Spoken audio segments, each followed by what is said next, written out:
On the 10th day of the federal trial in Manhattan, the courtroom went totally quiet as the judge stood up. He held a thick pile of papers and seriously said the decision, speaking straight to music big shot Shaun Diddy Combs, just seconds after. Hearing it, Diddy fell down right in front of where he was sitting. His face was white, his eyes empty, and he couldn't say anything. Security guards ran over to hold him up while his family panicked. A few people screamed. His daughter Delilah cried hard and ran out of the courtroom, very upset. What news had just come out that made such a famous person fall apart so fast? What kind of stories or proof could be strong enough to break an empire that lasted over 20 years? And why couldn't Diddy, a man once thought to be above the law, handle it once the truth was out? The answers are in what happened during those 10 days. Secrets the whole American show business world tried to hide for way too long. 1. The life sentence that shocked the country. The feeling inside the federal courtroom in Manhattan froze when Judge Aaron Subramanian stood up. He held the sentencing paper and clearly said life in prison, no parole. Those 6 simple words cut off the past, present, and future of Shaun Diddy Combs, once at the very top of America's music world and the hip-hop billionaire first named by Forbes. But now he isn't a big shot or a cultural star anymore. He's a prisoner. That fall happened not just in the law system, but right in front of everyone's eyes.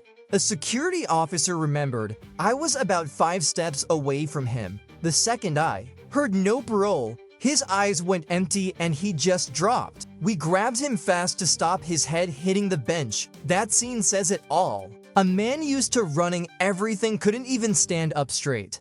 Right away, a sharp scream came from the right side of the room. It was Delilah Combs, one of Diddy's 18-year-old twin daughters. She couldn't hold back, holding her sister's hand, eyes red, mouth open but silent. Next to her, Janice Combs, Diddy's mom, was stunned. Her lips shook. She tried to stand but fell back into her chair. A medical helper rushed in, checked her blood pressure, and wheeled her out. Other family members looked down, crying quietly. Diddy's lawyer, Brian Steele, reacted the strongest. Before the judge even left his stand, Steele yelled, "We totally reject this sentence. This is a clear attack on the right to a fair trial." He shouted while his helpers tried to pull him back to his seat. But by then, no one in the room cared about his defense. All eyes were on Diddy, the man who had just officially started the rest of his life in jail. The decision came after 10 straight days in court. It used 63 civil court records, hundreds of digital proofs, and stories from 11 official witnesses, among them Cassie Ventura's story. She was his ex-girlfriend and a singer on his Bad Boy Records label. Hers was seen as the key that unlocked the prison door. Prosecutors said the FREAKOFFS, wild, forced parties filmed in different states were solid proof of human trafficking and running criminal acts. Another shocking detail was a text pulled from Diddy's phone, sent to a close helper in 2017. It said, "Handle the body in room 603, clean up before dawn." Though we don't know who the victim was, prosecutors say this text was one sign of Diddy's extreme habits of fear and control over people near him. An inside FBI source said after the trial, "We've never seen anyone in entertainment keep such a detailed human control system going for almost 20 years. What made the sentence extra harsh was the organized crime system Diddy is accused of leading. According to the charges, he didn't work alone. Prosecutors say Diddy had a group of helpers, bodyguards, assistants, managers, even some famous people who came to his fancy parties. Several stories named these people, but for now, only Diddy faces federal criminal charges. When sentencing, Judge Subramanian said firmly, "No amount of money, fame, or power can excuse making others lose their self-respect. Mr. Combs lived like a king on other people's pain. Today, he must pay the price for what he did." Many wonder, how could Diddy, once a symbol of success for African Americans in the US, fall so low? The answer isn't just about one day, 1 year, or one court decision. It's the result of power with no limits, money with no control, and hidden relationships protected by cash and fear. Today, that mask is completely off. We'll keep watching. As more crimes come out in this courtroom. 2. Secrets from the FBI's hidden files. Right after the trial ended and news people turned to the lawyers and witnesses, an inside FBI source showed a much darker, scarier side. A hidden network Shaun "Diddy" Combs had been building quietly for nearly 20 years. It worked like a modern mafia group at the heart of American show business. A leaked secret report kept saying three main things: informal, scale, professional. Structure operates like a network. These aren't words usually used for an artist or business person, but for Diddy, they were written down fully. From big fancy houses rented under other names, to private flights with no passenger lists, and coded emails between him and a small group of helpers arranging special events.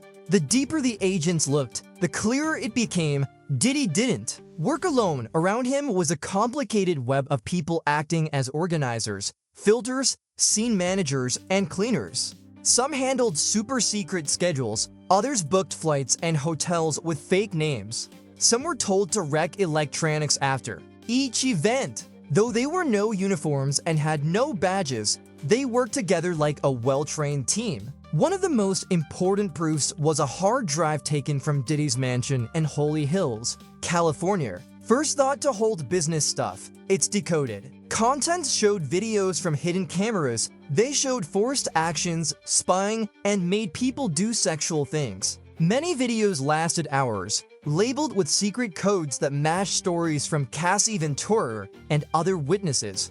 Investigators called Diddy's system a carefully run control machine. Every step, from the guest list to the drugs used, the filming setups to the entertainment partners, was planned exactly. A report over 40 pages long explained how he used houses in Los Angeles, Miami, New York, and even the Caribbean to hold big parties. They looked like fun but were really stages for awful acts on a huge scale. A former helper, now in witness protection, said they once had to prepare a room with two-way mirrors, hidden cameras, lights controlled from afar, and a fridge full of drugs with no labels.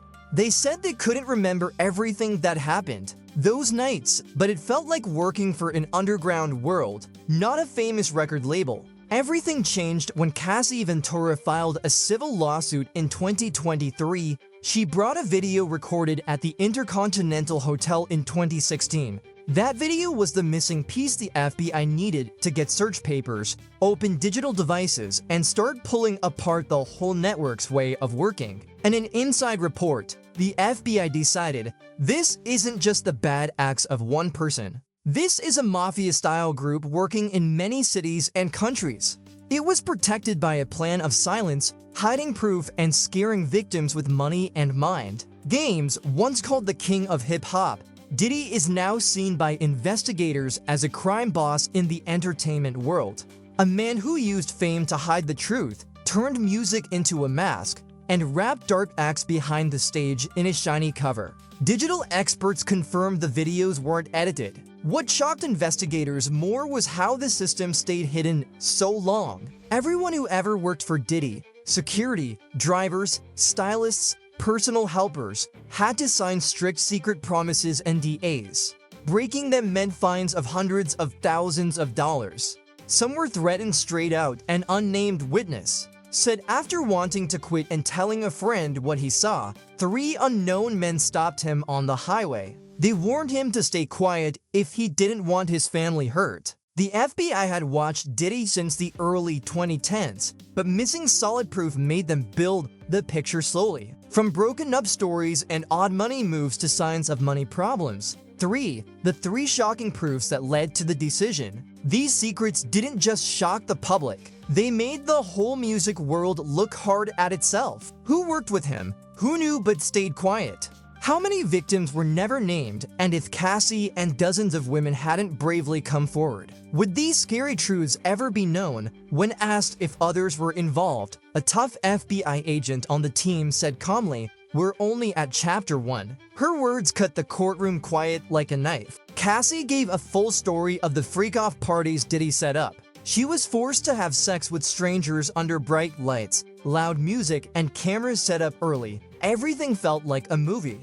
She said, the lights, the music, the smell of cologne. Each thing was set up perfectly. But I wasn't the star, I was just a thing. She also said whenever she said no, she was called boring or a traitor. She was punished by being ignored, shamed, or sometimes hurt.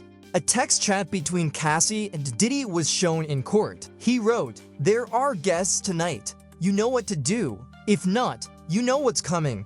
One of the most shocking moments came when prosecutors played a security video from the Intercontinental Hotel in Los Angeles. It was recorded in 2016. For almost half the trial time, everyone in court stared at one woman, not the prosecutor or the FBI agent.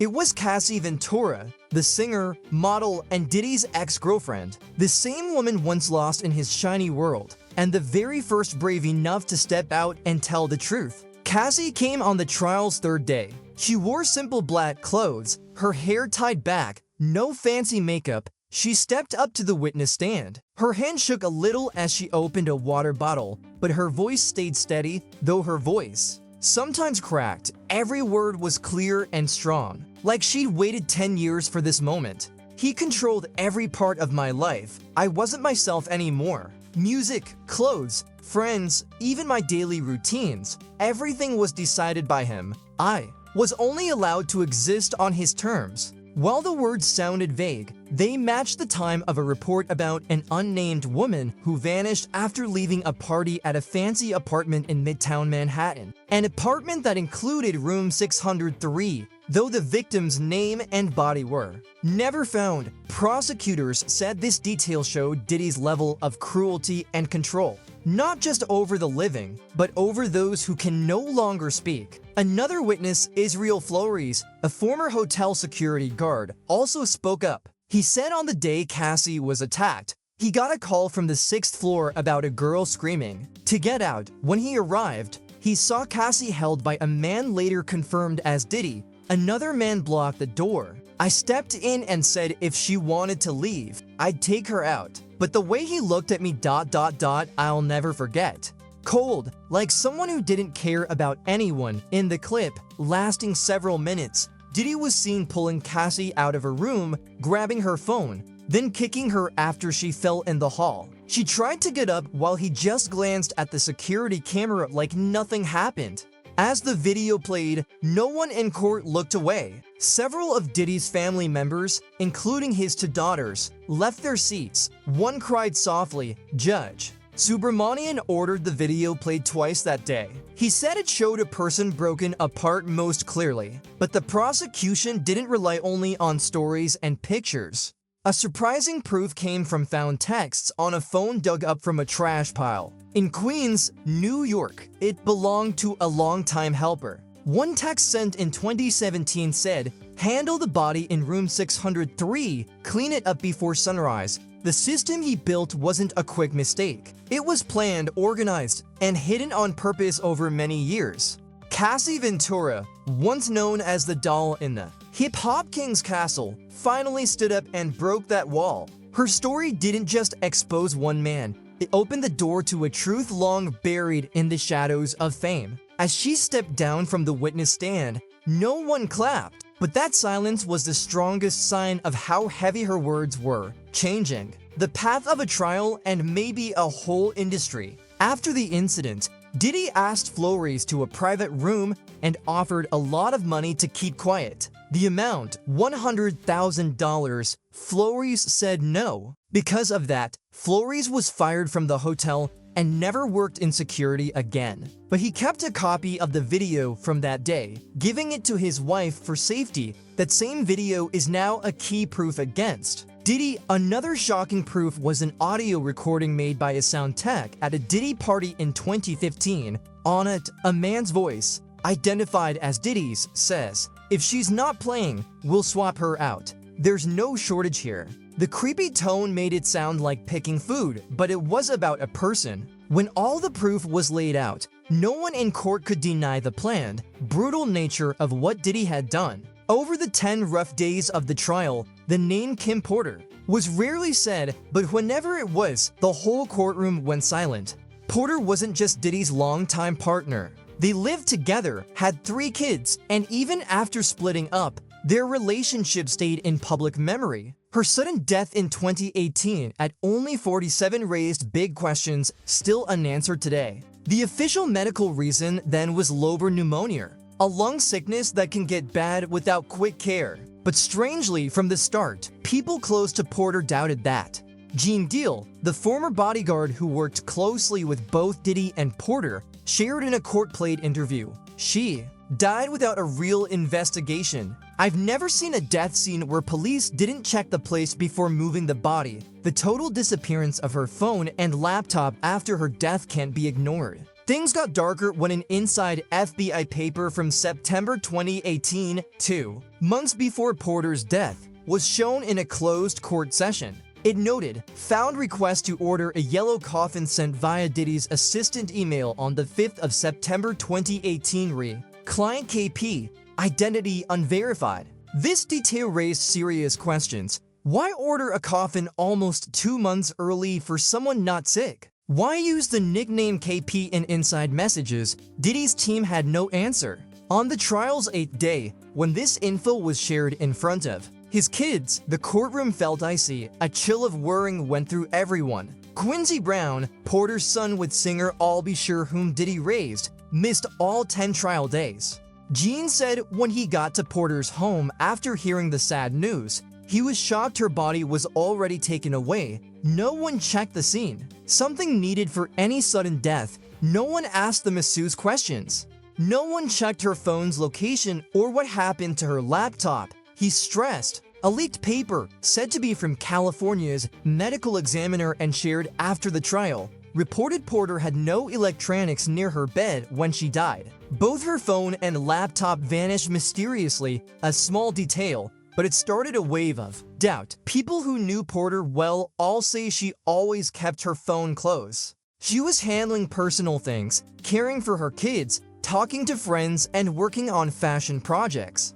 Gene remembered times he saw Diddy explode in anger, breaking things, totally controlling Porter, calling her dozens of times a day after their breakup. Once, when Porter was out with her new boyfriend Shaker Stewart, Diddy reportedly made trouble at a private event in Italy. According to Stewart's mom, Diddy hit Stewart with a chair, needing stitches, and threatened his life not long after. In 2008, Stewart killed himself under suspicious conditions. All these events, though never proven in court, paint a dark picture of Kim Porter and Diddy's relationship. It looked normal to the media but hid control, emotional pressure, and years of fear. A former member of Porter's security team said, anonymously, there were nights I was told to stand guard but ask nothing. A family insider whispered he couldn't take it. He knows too much, but he's also in too much pain. On social media, Quincy never spoke publicly about his mom's death or did interviews after a scary quiet itself. Though no solid proof ties Diddy to Porter's death,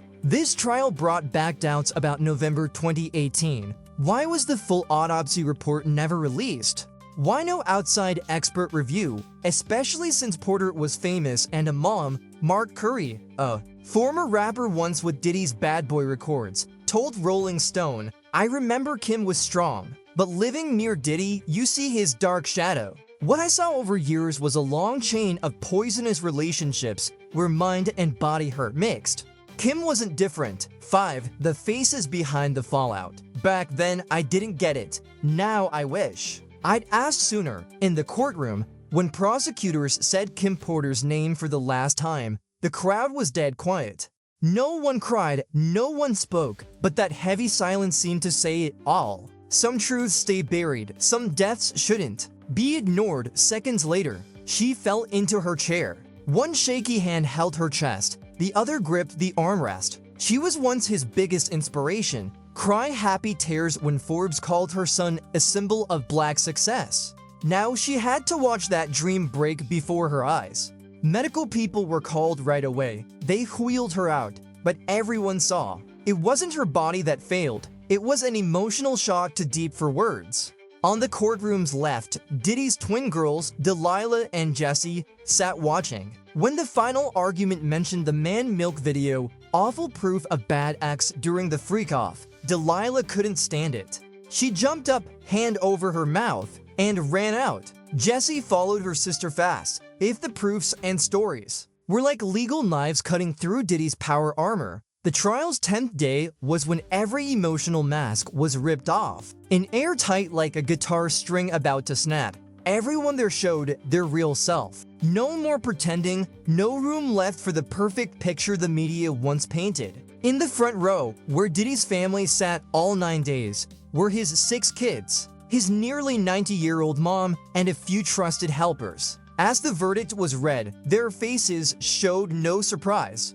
Instead, their eyes looked like people seeing a wall fall toward them, still hoping it might stop before crushing them. Janice CRUMBLES, Diddy's real mom, stayed quiet during the sentence. Though he fought the ruling hard, he stayed seated in court, still as if nailed down. When the judge stepped down, Steele put his head in his hands and said nothing more. A legal helper later said he had for appeal plans ready, but added, "That's for tomorrow." Today he knows he lost. Many thought after such a big loss, he'd quit the case, but when asked, he just said, "I've stood for killers, drug bosses, and politicians. But no one ever broke me inside like Combs." One sentence, but it said everything. Some truths go way past law and become a moral weight no one wants to carry. In the back rows sat some of Diddy's old helpers, links in the chain that helped build his sugar-coated empire. They weren't called as witnesses, but everyone knew they knew a lot but rarely talked. Crying could be heard in the hall. A TV reporter walking by turned his camera away. Even he couldn't keep filming with a clear mind. On the other side, Cassie Ventura sat alone and quiet. Her head was down, both hands tight in her lap, saying nothing. That morning, she came alone. No guard, no family, no media helper. She walked in by herself and left quietly the same way. A reporter tried to ask her something after the verdict. Cassie looked at them for just a second, then turned away. No anger, no ill feeling, just the look of someone who'd felt every kind of hurt and somehow lived. One thing that surprised law people was Brian Steele, Diddy's main lawyer, staying strong all day. On the prosecutor's side, Emily Johnson's team didn't celebrate. No cheers, no smiles after the verdict, just silence. The silence of people knowing this trial wasn't a law win, but a mirror showing a society that once loved fame and ignored what's right. That afternoon, as the van taking Diddy left the courthouse for the federal jail in Brooklyn, dozens of people lined the streets. Some yelled justice, others just filmed the moment. One older lady, maybe a longtime Bad Boy fan, whispered, "I used to tell my son to follow his example. Now, I just hope he forgets everything about that man." Some kept their heads down the whole trial. Others sometimes looked at Diddy, maybe wondering if their names would be on tomorrow's witness list. A few known faces from Bad Boy Records were there too, people once with Diddy during his bright music career. None spoke when reporters asked for thoughts. Only one answered, "I used to think I was part of a legend. Turns out I was just a shadow helping make the dark he built." The biggest missing person in court was Quincy Brown, Diddy's adopted son and Kim Porter's real son. He was the only kid who never showed up, not once. A close family friend shared, Quincy used to really look up to him and love him. But after his mom died, that trust started to crack. When the truth slowly came out, Quincy knew if he sat in that room, he couldn't stay calm. Just hours after Shaun Diddy Combs got life in prison, a domino effect started. It reached far past the courtroom, touching every part of the empire he spent his life building. Each piece of his shiny, once untouchable power structure began to crumble. This time, nothing could stop the chain reaction. A black armored van drove slowly from the federal courthouse in Manhattan. It took Diddy to the Brooklyn Detention Center. He'll stay there before moving to a top-security federal prison. 6 officers, including FBI agents and Justice Department people, were with him. Press couldn't get close, but blurry drone videos spread fast online. For the first time, people saw Diddy without dark glasses, without a confident smile. Just a small man in a gray prison uniform, head down like carrying the world's weight. 6. What happened right after the trial? All 3 of his huge houses in Los Angeles, Miami, and New York, once seen as the power map of hip-hop, were frozen by court order. This helps longer investigations and victim payment requests. These homes will likely be sold to pay for a wave of coming civil lawsuits. A source in the victims' law team said over 60 money payment requests have been filed by victims. The incidents happened from the 1990s through 2022. Many of these people were once called liars just wanting cash. Now they have a strong law base to get the fairness they deserved, but the biggest hit came from brands. Within 2 days of the verdict, the last two companies still linked to Diddy, Carrick Vodka and Shaun John Fashion, said they were cutting all ties in Beverly Hills. Just 3 hours after the decision, City Hall workers went to Combs Enterprises.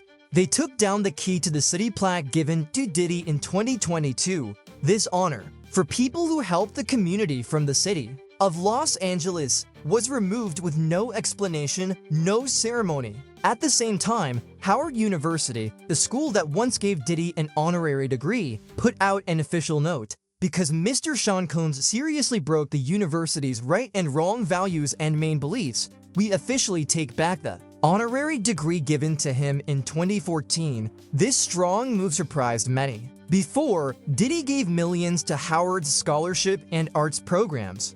Now the school seems set on cutting every tie to him. Diddy's awards weren't safe either. The BT Awards canceled plans to honor him with a Lifetime Achievement Award, even though they were getting ready to announce it. A music expert on CNN said, "The system is wiping Diddy off the cultural map like he never was." And this isn't cancel culture, it's needed cleaning. Meanwhile, in law offices across Los Angeles and New York, dozens of new lawsuits are being prepared. People once quiet from fear are now bold from this big conviction. A lawyer for victims said, "This conviction is like a shield. It not only punishes him, it clears the way for those hurt for years to finally tell their truth." In this wave, Diddy's old partners started speaking to save their own careers. Some singers and actors once with Bad Boy Records took down shared photos. They said they didn't know about his dark side. Others admitted openly, "I saw it, but I didn't dare speak." Shaun John, the fashion brand Diddy started in 1998,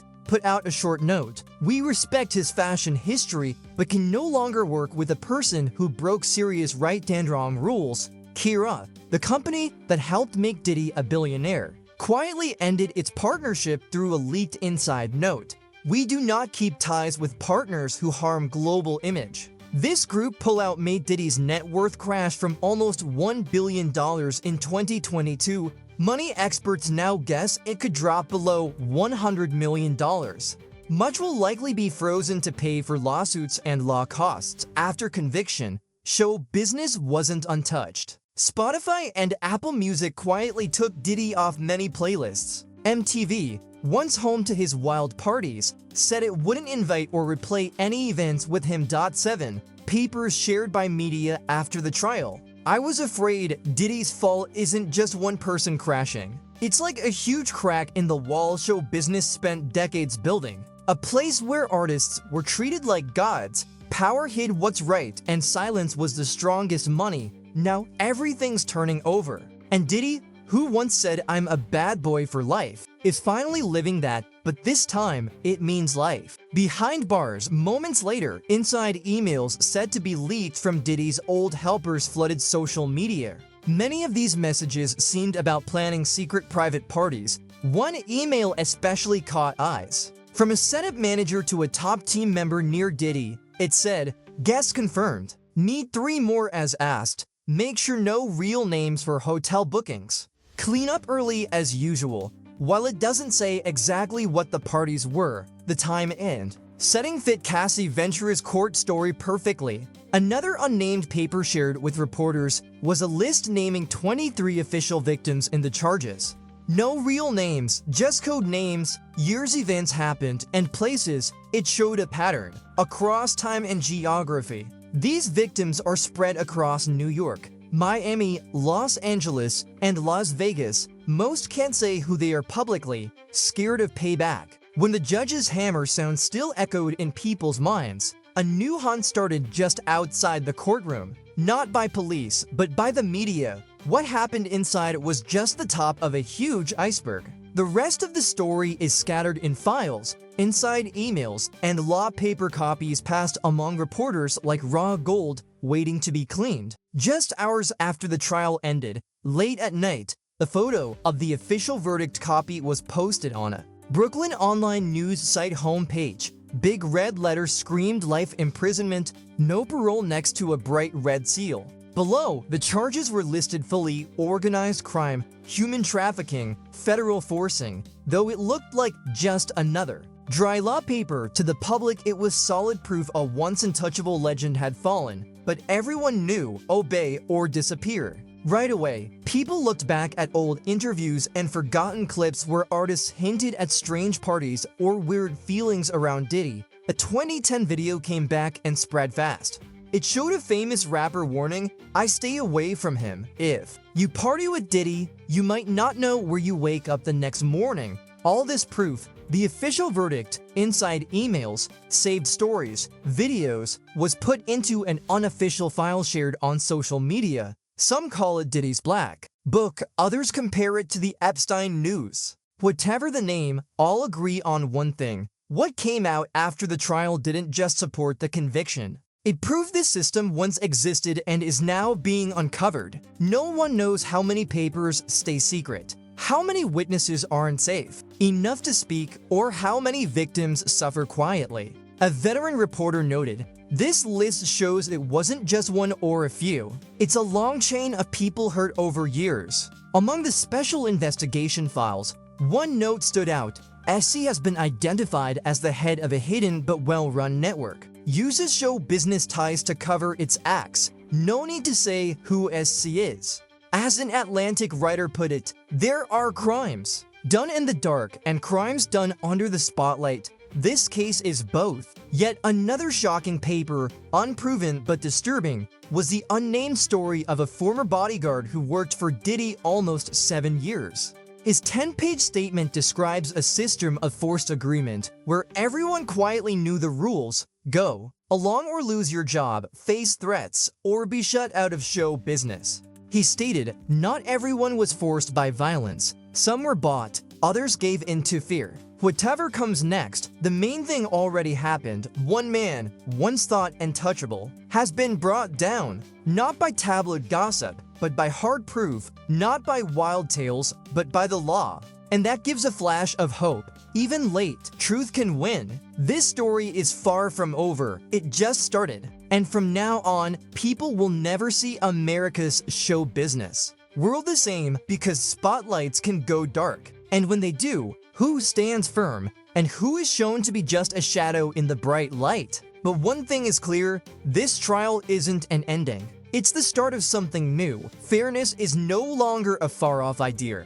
It's taking real shape with every leaked page. This trial didn't just bring one man into the light of law. It forced a whole industry and a culture to look hard at itself. Fans who once worshipped him must ask, did we ignore warning signs? Artists who stood by him must ask, was our silence from loyalty or fear? Groups that honored him must rethink, did those prizes truly go to the right person? One last question remains, bigger than all others. Is this the end or just the start? Diddy might be the first shown on this scale, but he won't be the last. After this verdict, others hiding in shadows may shake or learn to hide deeper.